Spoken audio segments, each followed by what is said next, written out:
We're looking forward to Davos, and we're actually trying to figure out what the main themes are. Do you think people will focus a lot on risks, or will it just be overly dominated by President Trump, or is there a link?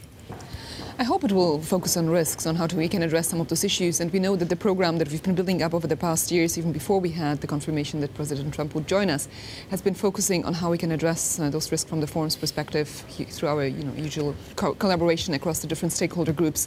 So we have a very strong program that looks at 14 areas where we think that systemic change is really needed. This includes food security, it includes environmental and resource issues, economic progress, social progress, work, gender, a wide array of areas.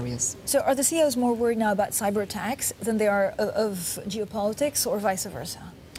I think what we see is that everything is increasing slightly, and indeed cyber attacks this year went up very strongly. By the way, this is not just a CEO survey, it's a multi-stakeholder survey, so the different stakeholders are worried about cyber attacks. Not surprising, given the cyber attacks that we've seen last year. There's clearly a different step change in terms of the impact that we've seen. The World Economic Forum always has a broad set of risks, and many of them are away from economics. They're certainly away from the messaging of the President of the United States. You talk about intensified risks. Is the President going to bring a certain intensity to Davos this year? For sure, and we're looking forward to welcoming him there. And that's a company line?